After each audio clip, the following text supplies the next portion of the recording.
नमस्ते, आपके साथ मैं हूं जयप्रकाश शर्मा। 8 बज चुके हैं और 8 बजने के साथ ही हम यूपी मांगे उत्तर लेकर हाजिर हो चुके हैं। आज यूपी मांगे उत्तर में हम बात करेंगे बीजेपी की। या बीजेपी भाईजान का एक नया अभियान ला रही है, ये क्या है यही बताएंगे आज, और इसी पर हम करेंगे यूपी मांगे उत्तर। बीते दिनों बीजेपी ने शुक्रिया मोदी भाईजान अभियान की शुरुआत की है।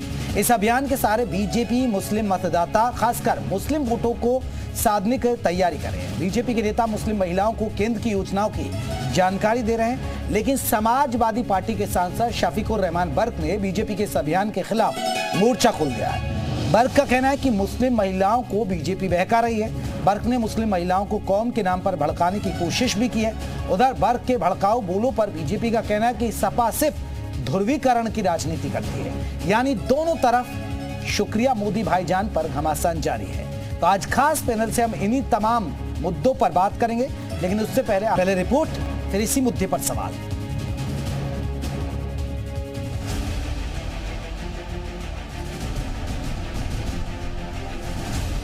सपा सांसद के मुताबिक आज देश का मुसलमान अंदर से बहुत दुखी है। उसे जो दुख और तकलीफ पहुंची है वो उसके बाद बीजेपी के झांसे में नहीं आएगा। हम अपनी मुस्लिम बहनों को भी समझाएंगे कि इनके बहकावे में न आए। उन्होंने आगे कहा कि हमारी मुस्लिम महिलाएं इसे नहीं भूल सकती हैं कि उनके पति, बेटों और भाइयों को किस तरह से मारा गया है, सताया गया है, हर तरह का जुल्म उन पर किया गया है। शफीकुर रहमान बर्क ने कहा कि हम अपनी महिलाओं को समझाएंगे कि किसी के कहने से गलत रास्ते पर मत जाना और वोट का गलत इस्तेमाल मत करना, क्योंकि वोट सबसे कीमती चीज है। वो मुस्लिम महिलाओं को सपा के लिए वोट करने की सलाह देना नहीं भूले। जो मिशन ये चलाया जा रहा मोदी जी के नाम से, ठीक है, उन्हें इख्तियार है, वो अपनी मर्जी से जो चाहे सो करें, वो उनकी पार्टी है। लेकिन हम किसी के मोहताज नहीं हैं। हम अपनी लेडीज को बहरहाल हम तो यही समझाएंगे, उनसे ही कहेंगे कि भाई जो कुछ भी काम करना है मिल्लत के लिए करो, कौम की भलाई के लिए करो और मुल्क की भलाई के लिए करो, जो कुछ भी काम। बीजेपी ने अपने पारंपरिक वोटर्स के साथ मुस्लिम मतदाताओं को साधने की भी तैयारी कर ली है। इसी कड़ी में बीजेपी ने मुस्लिम वोट बैंक में सेंधमारी के लिए नया प्लान तैयार किया है। बर्क साहब की तरह जिनको अपने समाज की जब स्वीकारता समाप्त हो जाती है, जब अपने समाज में उनकी पूछ नहीं होती है, तो मजहबी उन्माद फैलाने के लिए कुछ न कुछ कहते रहते हैं। नहीं तो भारतीय जनता पार्टी का तो सबसे सुंदर नारा है, सबका साथ, सबका विकास, सबका प्रयास। और भारतीय जनता पार्टी कहती नहीं, ऐसी पारदर्शी, ईमानदार, जवाबदेह जनता की सरकार आज है कि वो सबके लिए कार्य करती है। देखिए, यही ऐसे लोग हैं जो कौम को भड़काते हैं।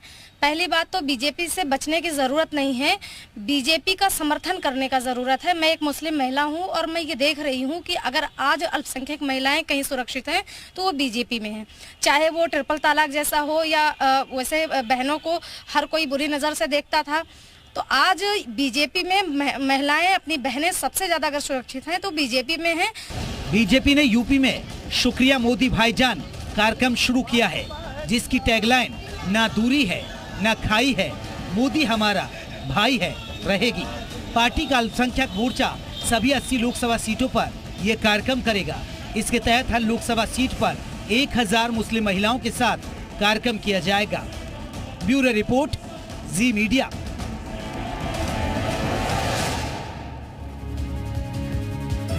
तो हमने आपको रिपोर्ट दिखा दी, लेकिन आज की जो हमारे महत्वपूर्ण सवाल हैं जो हम इस चर्चा में रखेंगे, शुक्रिया मोदी भाईजान से बर्क को दिक्कत क्या है? भाई सपा भी तो पीडीए चला रही है, आपको दिक्कत क्या हो रही है? पहला सवाल। कौम के नाम पर बर्क भड़काने पर काम, या कौम के नाम पर बर्क भड़काने के काम पर क्यों है? डराएंगे भड़काएंगे क्या तभी वोट पाएंगे? यानी एक डराना कि देखिए बीजेपी ऐसा है, बीजेपी के राज में क्या हुआ, तभी वोट पाएंगे? ऐसा क्यों हो रहा है? इन्हीं तमाम सवालों पर हम बात करेंगे। हमारे साथ खास मेहमान जुड़ेंगे। अपने मेहमानों को मैं आपको बता दूं, जल्दी से परिचय करा दें। बासित अली हैं अध्यक्ष यूपी बीजेपी अल्पसंख्यक मोर्चे के। बासित अली जी, आपका बहुत बहुत स्वागत है। मेजर आशीष चतुर्वेदी हैं, नेता हैं समाजवादी पार्टी की तरफ से। मेजर साहब, आपका बहुत बहुत स्वागत है। हमारे साथ राजनीतिक विश्लेषक भी जुड़ेंगे, महेश शर्मा, उनको भी हम चर्चा में जोड़ेंगे जैसे वो हमारे साथ चर्चा में जाए। सबसे पहला सवाल मेजर साहब आपसे है, टेंशन क्यों हो गई सर आपको? भड़काऊ अभियान शुरू कर दिया आपके नेताओं ने, ये कह रहे हैं कि भाई देखिए हम तो शुक्रिया मोदी भाईजान लेकर आ रहे हैं, लेकिन उस पर टेंशन भी समाजवादी पार्टी के अंदर। ये बर्क साहब को उनकी एक अपनी राय है, क्योंकि देखिए उसकी उम्र भी बहुत ज्यादा हो गई है और वो मुसलमानों के नेता हैं, तो वो उसी तरीके से बात करते हैं। लेकिन एक समाजवादी पार्टी के नेता होने के तौर पे मैं व्यक्तिगत रूप से बहुत खुश हूँ इस अभियान से, क्योंकि मेरा लंबे समय से ये मानना है कि भारतीय जनता पार्टी जो है जो एक छवि बनाने की कोशिश करती रहती है कि समाजवादी पार्टी जो है केवल मुसलमानों के ही हित की बात करती है और हिंदुओं की बात करने वाली केवल एक ही पार्टी है। इस छवि को बदलने में ऐसे अभियान बहुत सहयोग करेंगे, मैं समझता हूँ। मैं तो चाहता हूँ कि भारतीय जनता पार्टी ऐसे भाईजान वाले जो अभियान है और भी ज्यादा चलाए, और भी ज्यादा जो मुसलमानों के सम्मेलन करती है वो करे। बहुत स्वागत है ऐसी पहल का, करना भी चाहिए। इससे मैं समझता हूं कि फायदा जो है वो समाजवादी पार्टी को कहीं ना कहीं निश्चित रूप से होगा आने वाले समय में। हाँ, कैसे फायदा देख रहे हैं ये तो बताइए ना सर। नहीं, क्योंकि देखिए मैं जब अपने मित्रों से पूछता हूँ, लोगों से बात करता हूँ, मैं पूछता हूँ यार 400 रुपए का सिलेंडर था 1200 का हो गया है, और कितने रोजगार और कितना फायदा हो रहा है ये किसी को छुपा नहीं है, क्या है, तो वोट क्यों देते हो? तो फिर वो कुछ बात ऐसी उभर के आती है कि देखिए हिंदुओं की बात करने वाली एक ही पार्टी है, बाकी लोग ऐसे बात करते हैं। मैंने कहा ऐसी तो सच्चाई नहीं है, बोले दिखता तो यही है। तो भाई ये बहुत बहुत शुक्रिया भारतीय जनता पार्टी का कि वो इसी तरीके बर्क साहब फिर क्यों कह रहे हैं सर? आप तो धन्यवाद कह रहे हैं, बर्क साहब क्यों कह रहे हैं? बर्क साहब अभी उतना आगे देख नहीं पा रहे, मैं थोड़ा आगे तक देख रहा हूँ। हाँ, आप आगे का देख पा रहे हैं? नहीं, तो फिर बर्क साहब बेलगाम क्यों हो गए? फिर बर्क साहब पर आपकी लगाम नहीं है, स्वामी प्रसाद मौर्य पर लगाम नहीं है। आप जो सोचते हैं, आपकी पार्टी जो सोचती है, वो सब आपसे इतर क्यों सोचते हैं फिर? नहीं तो देखिए आगे लंबा सोचना चाहिए ना, आगे तक दूरदर्शी होनी चाहिए देखने के लिए कि भाई आप देखिए कि इस वक्त काम पे वोट नहीं पड़ रहा है, महंगाई पे वोट नहीं पड़ रहा है, वोट किसी और चीज पे पड़। तो ये जब आप अभियान चलाते हैं तो जब आप हिंदू हृदय सम्राट वाली जो छवि है कहीं ना कहीं उससे बदलती चली जाएगी कि आप एक ही तरफ तो चला सकते हैं ना, सब तरफ तो नाम नहीं चला सकते। तो मैं तो चाहता हूँ चलिए सर, वो तो कहते हैं ना हम तो सबका साथ सबका विकास की बात करते हैं। बासित अली साहब, आपने देखा, आपने बर्क साहब को भी सुन लिया और मेजर आशीष को भी सुन लिया, क्या कहेंगे आप? मैंने बर्क साहब के साथ साथ जो एस.टी. हसन साहब ने भी, जो इनके सांसद हैं, उनको भी सुना, और उन्होंने भी पूनम शर्मा के भाईजान हो सकते हैं मोदी जी, ऐसा बोला। मैं तो केवल इतना कहूँगा कि भारतीय जनता पार्टी सबका साथ और सबका विकास, सबके विश्वास के साथ हम संपूर्ण समाज का विकास करते हैं, सबको साथ लेकर के चलते हैं। और आज जब न दूरी है न खाई है, मोदी हमारा भाई है। भारतीय जनता पार्टी उत्तर प्रदेश का अल्पसंख्यक मोर्चा जब इस अभियान को लेकर के चला है, तो ये केवल एक अभियान नहीं है, ये उन बहनों की या उन माओं की एक आवाज़ है जिनके पास छत नहीं थी, उनको छत मिली है। जिनके पास शौचालय नहीं था, उनको मोदी जी ने शौचालय दिया। ऐसा प्रधानमंत्री जिन्होंने लाल किले की प्राचीर से पहली बार प्रधानमंत्री बनने के बाद शौचालय की बात की, उनको चिंता थी। वो दिन रात जब सोचते हैं, काम करते हैं, तो गरीब कल्याण के लिए काम करते हैं। और हम तुष्टीकरण के लिए नहीं, हम संतुष्टिकरण के लिए काम करते हैं।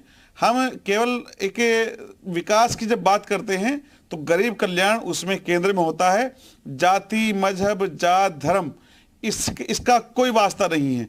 आज लगभग 4.5 करोड़ लाभार्थी उत्तर प्रदेश के अंदर अल्पसंख्यक समाज से हैं, और ये वो अल्पसंख्यक समाज है जिसने सपा, बसपा, कांग्रेस के लटकाने, भटकाने, बहकाने में आकर लगातार 60 सालों तक भारतीय जनता पार्टी को हराने के लिए आप लोग भी तो वोट बैंक की गोलबंदी कर रहे हैं ना, क्योंकि ठीक है आप विकास का हवाला दे रहे हैं, विकास को आप आधार मान रहे हैं, वो ठीक है। लेकिन क्योंकि 2019 में माना जाता है कि मुस्लिम महिलाओं ने बीजेपी को वोट दिया, काफी हद तक वोट मिला है 2019 में, और अब उसी की वोट बैंक को आप गोलबंदी कर रहे हैं कि आपने देखिए हमें फायदा दिया, आधार दिया, एक विकास आधार है, लेकिन है तो वोट बैंक के लिए ना ये गोलबंदी। देखिए, सत्ता के केंद्र में जहां सपा, बसपा, कांग्रेस का कल्चर रहा कि वो या तो कैप्चरिंग के माध्यम से या घोटालों के माध्यम से या बाहुबल के माध्यम से सत्ता में आया करते थे, लेकिन भारतीय जनता पार्टी का कल्चर है कि सेवा के माध्यम से सत्ता का रास्ता अपनाते हैं। और सत्ता में आने के बाद सेवा के माध्यम से लोगों के दिलों तक जाते हैं। चाहे आप कोरोना काल देख लीजिए या आप सरकार की योजनाएं देख लीजिए। आप जब हम कोरोना काल के अंदर सरकार ने योजना चलाई और आज लगभग 2,61,00,000 मुसलमानों को उत्तर प्रदेश के अंदर राशन मिल रहा है। तो ये कोई ध्रुवीकरण या ये कोई मजहबी राशन नहीं था, ये राशन केवल इसलिए था कि गरीब को गरीब का हक मिलना चाहिए, वो किसी भी धर्म का हो। लेकिन इनके जो सांसद हैं, जो इनके नेता हैं, जो इनकी नीतियां हैं, वो केवल नाम देख करके बनती हैं। और बिल्कुल मैं कहूँगा कि इनके नेता जो आज शफीकुर रहमान बर्क हो या एसटी हसन हो या और भी नेता हो, वो बहुत परेशान जब इस बात से हो जाते हैं तो पता चलता है कि भारतीय जनता पार्टी सही रास्ते पर है। ठीक है आशीष जी,